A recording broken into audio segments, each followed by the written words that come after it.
What is going on? Sitting here at Chili's waiting for Brian Blair to get here. I got some pictures for him. He offered to take me out to lunch, which I felt bad, but I went ahead and accepted. Then I asked to see his shoes from Wrestlemania 3. And then I started really thinking, I hope he's not let down by the pictures that I got. And then I just got a text message saying that he's going to be 15 minutes late because he had to turn around and go back home because he forgot the shoes. And now I'm feeling really bad because the pictures might not be worth all this trouble.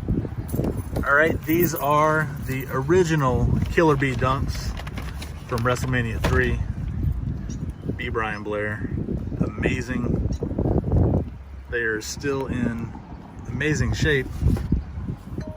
1985, and I'm standing here with the man himself, Brian Blair. I want to ask you two questions about this. Sure. Where did you get them? Do you remember where you got them at? Absolutely. Obviously, I'll tell you the story, Eddie. This okay. was the deal. Brunsy and I just got done doing two major commercials, one for Toyota, and then we did the lead commercial for the LGN action figures. And Jimmy saw that these Nikes were coming out, and he talked somebody into getting two pairs, told him we would wear them in WrestleMania because we'd like to get a deal with Nike. So after we wore them in WrestleMania 3, these are the original ones,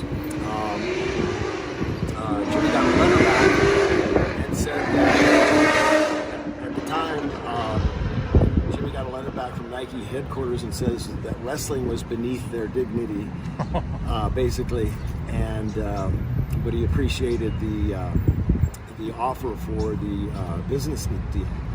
So we didn't have a problem, you know, as far as wearing them. That was totally up to everybody. Whatever they wore in the ring was their decision. It's not like it is now. I mean, we created our own costumes, our own stuff, other than the fact that when we first became the Killer Bees, Lanny actually reached down in a bag when we were in Brantford, Ontario, and he had this big hockey bag full of every kind of color tights you could think of. And for some reason, and when we told George Scott we wanted to be the Killer Bees, it was my suggestion based off the 72 Dolphins undefeated season, and they called the linebackers whose last names all began with Bees, the Killer Bees.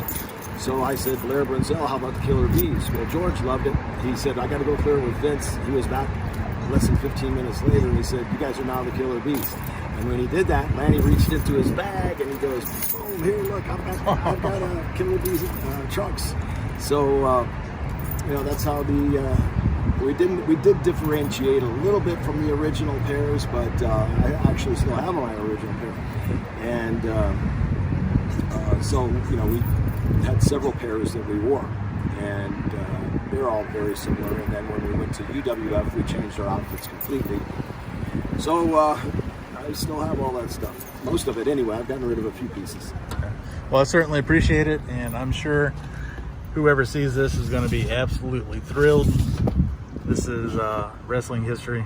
It's one of a kind, and they definitely aren't making any more of this. This is No, they're not. awesome, and I certainly appreciate it.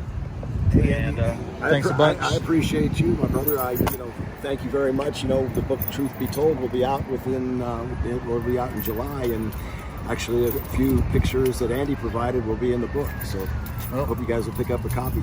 Certainly appreciate it. I'll leave a link in the description, and thanks a bunch. Thanks for everything that you do. Thank you. Thank you, Andy. All right. God bless.